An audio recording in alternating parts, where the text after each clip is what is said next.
Today I'm going to show you how easy it is to learn how to use one of the most important tools for the new Moonshiner, the triple scale hydrometer.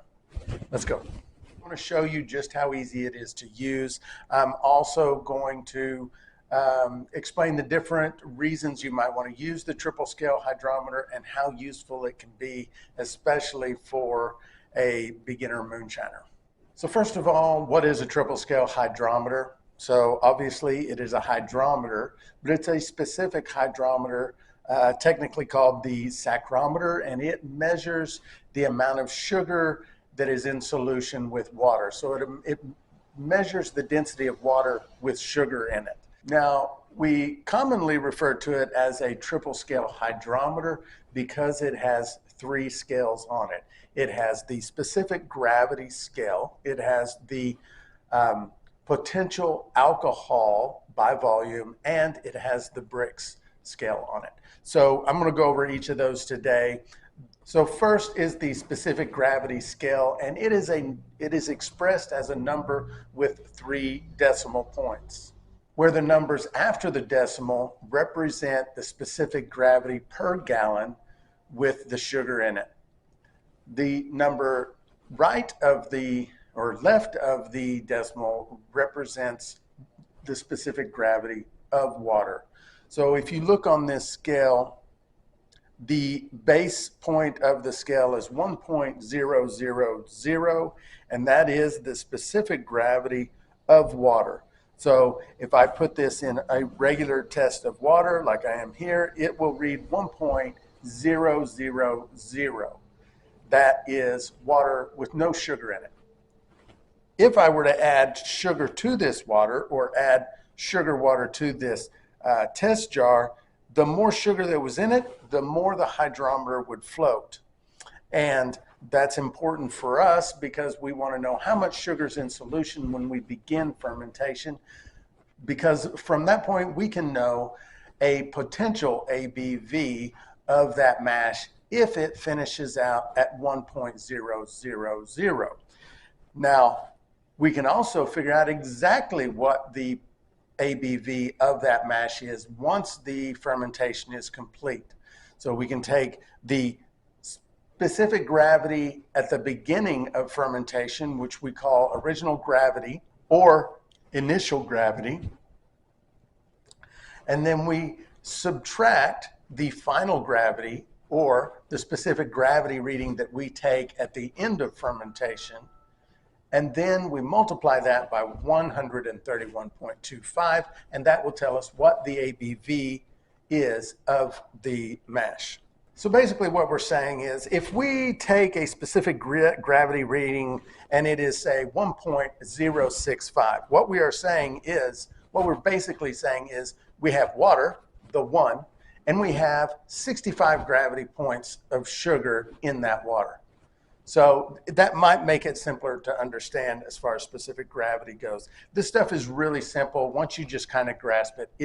I think most people look at the triple scale and it looks confusing, and so it becomes difficult to learn just because it looks complicated, but I promise you it really isn't. Once you kind of grasp it, all we're doing is measuring the amount of sugar in water. That's all we're doing on all 3 of these scales. It's just 3 different ways to represent the data that we get of how much sugar is in solution. Next, we have the potential alcohol by volume scale, and this can predict what the ABV percentage of your mash will be if it finishes to 1.00 and based on the initial gravity reading or original gravity reading. So for example, if we take a gravity reading and let's say that it is 1.078, we go to the specific gravity reading at 1.078, and then we turn the hydrometer to the next scale, which is the alcohol by volume scale, and it says 10%. So what that is telling us, from this point at the beginning of this fermentation, there's enough sugar in here to make 10% ABV alcohol if we finish to 1.000. So it's a prediction, it's not a measurement. And finally, we have the Brix scale. And the Brix scale is just a measurement of that sugar by volume. Now, if anyone is really familiar with Brix, let me know if I misspeak on this, because I'm not terribly familiar with it. So I'm going to give you my understanding of the Brix scale. And it is, like I said, a measurement of the sugar in solution by weight. So if you take a measurement on the Brix scale and it is at 10, then that is basically saying there are 10 ounces of sugar per gallon of water. So that can be very useful if you are calculating, if you are trying to hit a target initial gravity and you didn't make it, but you need to know how much sugar to add to get to that point. That's how you can calculate it easily. You can do it other ways too, but the Brix scale does make that a little bit easier. Now let's talk about what the most common reasons you would use the triple scale hydrometer. So the most basic reason to use it is to know when a fermentation is complete. So we all know that an airlock bubbles when fermentation is happening, but sometimes things can go wrong. So sometimes there might be a leak in the airlock, or the lid or the container somehow might be leaking air. And so the airlock's not bubbling. You might think it's done, it stopped bubbling, but it really hasn't. Just because the airlock stops bubbling does not mean the fermentation is complete. The fermentation could also be stalled or stuck. So you would need to do some troubleshooting to find out what went wrong. Why did the yeast stop consuming sugar? The only way to know for certain if a fermentation is complete is with the triple scale hydrometer. Otherwise, you're just guessing. There are lots of, kind of old tricks that we use. You can feel it. If it still feels sticky like sugar water, maybe it's not complete. You can taste it. If it tastes sour instead of sweet, then it might be done. But all you can do is guess, because it might still be sour and it might almost be done, but it might not be done.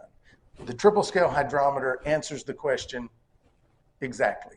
You know, if it's at 1.000 or lower, it's done.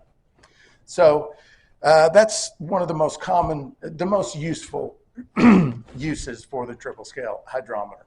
Some recipes might call for a target specific gravity or original gravity somewhere to start. Without a triple scale hydrometer, there's no way to absolutely accurately know what your original gravity is at the beginning of a fermentation. You could guess and you could do some calculations and get close. But especially if you're converting starches, you don't even know for sure exactly how much conversion you got. So without a triple scale hydrometer, you really don't know. And if you have a target and you missed it, without the triple scale hydrometer, you don't know how to calculate how to get to that target.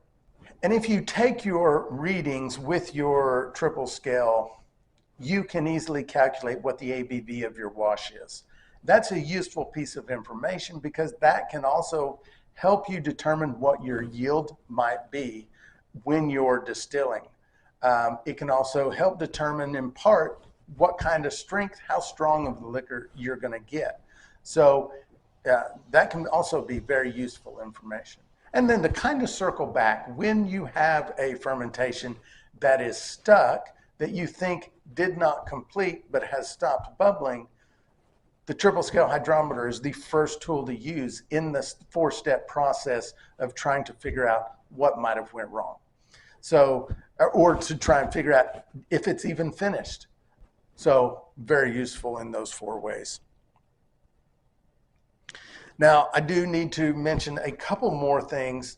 How to read the hydrometer. There is a specific way to read the triple scale hydrometer because when water is in a cylinder, a unique thing happens. A meniscus is created because of surface tension, and I don't know what all. I'm not a scientist. There's a reason for it. But water will, let me just pull this out. The water level will curve up when it hits the hydrometer. That's called the meniscus. And where you want to take your reading is not at the highest point of where the water touches the hydrometer, but at the level mark of the water, as if the water was level all the way through, even though it kind of curves up when it touches this. And I'll try and get a picture or something and put a graphic up so you can see that. And then the other thing is hydrometers are calibrated to a specific temperature. In the US, our hydrometers are calibrated to 60 degrees Fahrenheit. And so if you take a measurement of a liquid that is not 60 degrees Fahrenheit, there will be a slight variance that you will need to accommodate for if you want an exact measurement. And there are calculators online to do that. You just type in the number, what the reading is and what the temperature of the liquid is. You would have to, actually take the temperature of the liquid, and then it'll do the adjustment for you and tell you what the actual specific gravity is. But I did make this a lot easier by creating a chart. This is the fermenter temperature adjustment chart. And so on one side, it has all the temperatures, and on the other side, in both Fahrenheit and Celsius. And then on the other side, it has the specific gravity that you're reading. And then you meet those together on that X and Y axis, and it will tell you what the adjusted specific gravity is. This is a free guide to help you with that. Also, we do have a triple scale hydrometer use guide. So this is a lot of what I've already said, but just in written form that you can put in your notebook. Now, what's also useful to know is that sometimes in your mash there will be bubbles, and you can kind of see bubbles in this water right here. And sometimes they will cling to the surface of the hydrometer, and when they do that, they help the hydrometer float a little higher than it normally would, thus giving you an inaccurate reading. So to solve that problem, when you drop your hydrometer in, just give it a little spin, and if there are bubbles on it, they will spin off and you will get an accurate reading. Now, if you're new to distilling and you don't have a triple scale hydrometer, I highly suggest you get one. They're not very expensive. We have a hydrometer set on Still in the Clear. It comes with the triple scale hydrometer and the alcohol hydrometer that you use during distillation, which this video is not about, but you can get a set of them on Still in the Clear. I'll put a link down in the show notes, put a card up there. Now, it's also highly recommended that you be very gentle with these. If I were to take this and just drop it in from here, it's going to sink down hard, it's going to hit the bottom of the test jar, and it's going to crack. These are very fragile, very easy to break. You drop this, it's done. If this were to roll off the edge, hit the floor, it's broken. So most experienced distillers recommend to the new folks, buy 2 of them, because you're going to break one. And you're not going to break it when you don't need it. You're going to break it when you're trying to use it. So be sure to pick those up. They're a very useful tool. Also, don't forget to get these guide sheets. There's about a dozen of them. This is just a couple of them. They're free. It's a free download.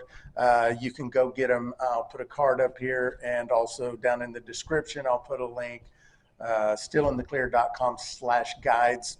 Like I said, they're free. So if you made it this far into the video and I didn't answer a question you might have had about the triple scale hydrometer, leave it in the comments and I'll answer it there. I think I pretty well covered it, but you might have some questions. And so if you like these kind of videos, these beginner videos that help explain different things in home distilling, then you're probably going to like this playlist, Moonshine 101. It's for beginners. And then if not, hey, YouTube thinks you'll like this video, so check it out. See you on the next one.